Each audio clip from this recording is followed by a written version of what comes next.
Drôle d'anniversaire.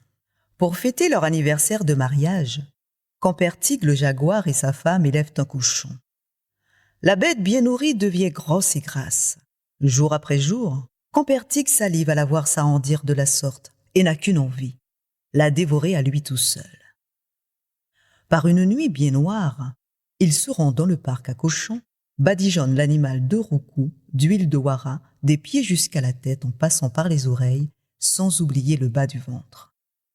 Le lendemain matin, lorsque Madame Tig se rend dans le parc à cochons, elle pousse un cri d'effroi. « Ah ! Mon mari, regardez, il est malade, notre cochon !» Feignant la surprise, Campertig répond. « En effet, il est bel et bien malade, notre cochon.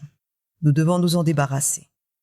De ce pas, je m'en vais le tuer et l'enterrer loin de chez nous, dans la forêt. » Et c'est ainsi que Campertig attrape le cochon, lui attache les pattes et l'embarque dans une brouette.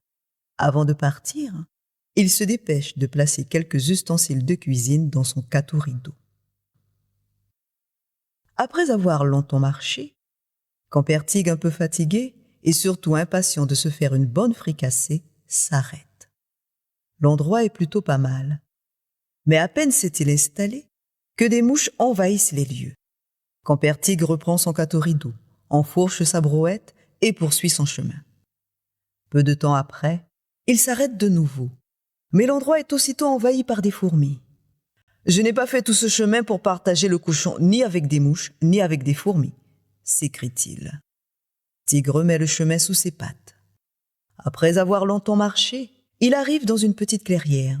Il n'y a ni mouches, ni fourmis. Voilà l'endroit rêvé. Je pourrais enfin déguster le cochon.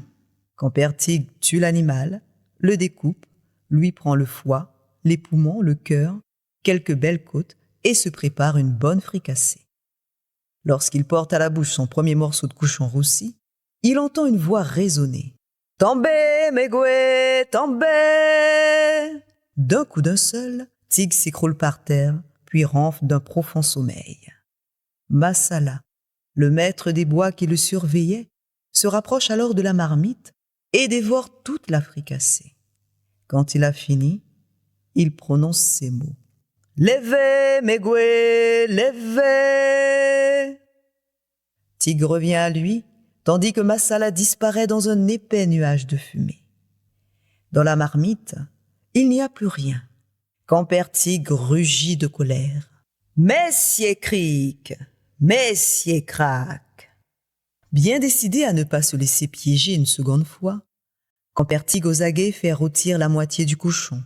La viande est maintenant cuite à point.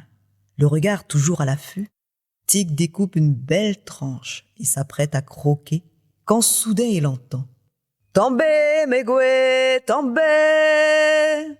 Tig pour la deuxième fois s'affale sur le sol. Massala s'approche du rôti et n'en fait qu'une bouchée. En partant, il ordonne « Levez, Megoué, levez !» Lorsque Tig se réveille, furieux, il peste et s'emporte contre lui-même. « J'ai fui mon logis pour dévorer ce cochon à moi tout seul. Et voilà que quelqu'un d'autre se régale à ma place.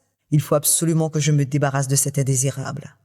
Aussi, je vais tout préparer et l'attendre de pied ferme. Il ne sortira pas vivant de mes griffes et de mes dents. » Avec le reste du cochon, Campertig prépare un colombo.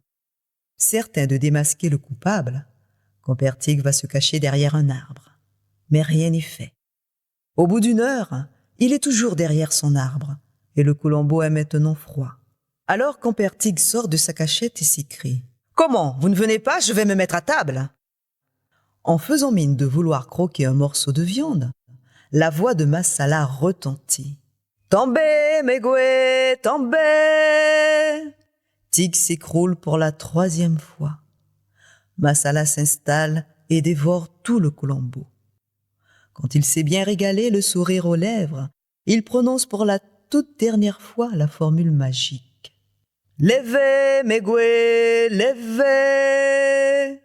Puis il disparaît dans son épais nuage de fumée. Lorsque Campertig retrouve ses esprits, il ne reste absolument rien du colombo de cochon. Dépité, il rentre chez lui. De retour à la maison, sa femme lui demande : « Alors, mon mari, et le cochon ? Le cochon ne m'en parle pas, répond-il avant de s'enfermer dans sa chambre. Et comme il n'était pas parti à la chasse et qu'il n'y avait rien à manger, sa femme lui a préparé une bonne bouillie de terre glaise qu'il a avalée sans rechigner. Cric, crac, et-i-cric, et-i-crac. C'est depuis ce jour, messieurs et dames la société, que Tig se contente de terre glaise lorsqu'il n'y a plus rien à manger.